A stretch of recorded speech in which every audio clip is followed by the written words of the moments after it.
Kind of sentence মানে বাক্যের প্রকার। দেখো ইংরেজিতে বাক্যকে কয় ভাগে ভাগ করা যায় এবং তার ভাগগুলি কী কী সেগুলো আমরা জেনে নেব।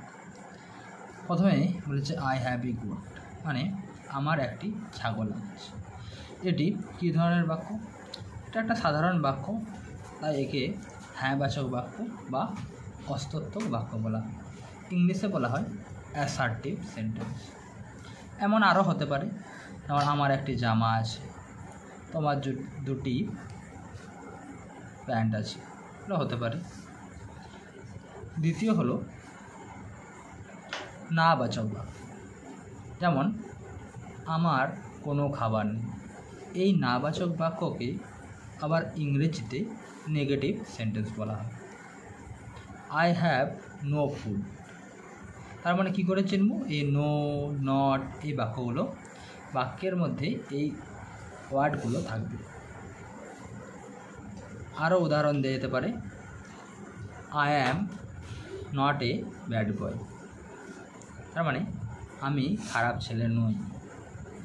বাংলায় এই নেই, নই, এই শব্দগুলো উল্লেখ থাকবে, ইংরেজিতে নো, নট, নান, এই ওয়ার্ডগুলো উল্লেখ থাকবে। 3 নম্বরে আসছে ইম্পারেটিভ সেন্টেন্স। এই ইম্পারেটিভ সেন্টেন্সটা কি জেনে নিই। বলছে the sentences that express advice, suggestion, order, command or request are called imperative sentence, মানে বাংলায় বলা হয় অনুজ্ঞাসূচক বাক্য। এই বাক্যগুলি মানে যে বাক্যগুলি আদেশ, উপদেশ, অনুরোধ, প্রস্তাব, মন্তব্য প্রভৃতি করা হয়, তাদেরকে বলা হয় অনুজ্ঞাসূচক বাক্য। ইংরেজিতে কী বলা হয় বললাম? Imperative sentence. যেমন দরজাটি বন্ধ করো, এর ইংরেজিতে কে বলা হয় শাট দ্য ডোর। আরও হয়, যেমন দেখো পরের কথায় রয়েছে do not run in the sun, তার মানে রোদে দৌড়িও না। তারপরে বলেছে প্লিজ গিভ মি এ বুক, মানে আমাকে দয়া করে আমাকে একটি বই দাও। তার মানে এখানে এটা অনুরোধ বোঝাচ্ছে, আবার এটা ভালো উপদেশ দিচ্ছে যে রোদে দৌড়িও না। এরপরে আবার দেখো একটা উপদেশ, সেটা হচ্ছে হেল্প দ্য পুয়ার, তার মানে এটা উপদেশ।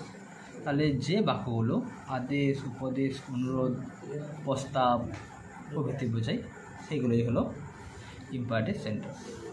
পরের বাক্য রয়েছে মঙ্গলসূচক বা ইচ্ছাসূচক বাক্য। একে ইংরেজিতে বলা হয় অপটেটিভ সেন্টেন্স। এবার একটু জেনে নিই বাংলায়। যে বাক্যগুলি মঙ্গলসূচক অর্থ বা মনের ইচ্ছা প্রকাশ করে সেগুলিকেই বলা হয় ইচ্ছাসূচক বাক্য বা মঙ্গলসূচক বাক্য। ইংরেজিতে বলা হয়, আবার বলছি, অপটেটিভ সেন্টেন্স। এবারে ইংলিশে একটু জেনে নিই। The sentences that express wish,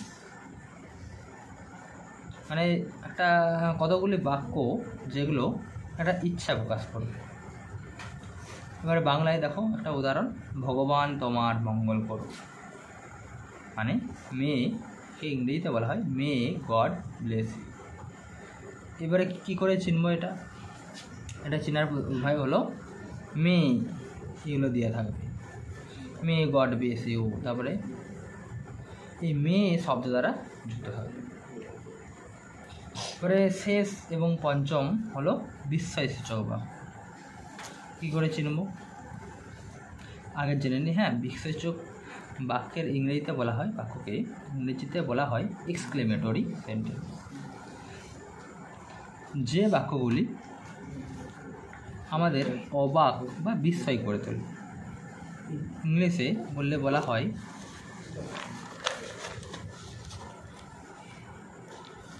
the sentences that expresses surprise, happy and sadness, মানে যে বাক্যগুলি আমাদের অবাক করবে, আনন্দ দেবে এবং দুঃখ প্রকাশ করবে, সেগুলো সবই বিস্ময়বোধক বাক্য।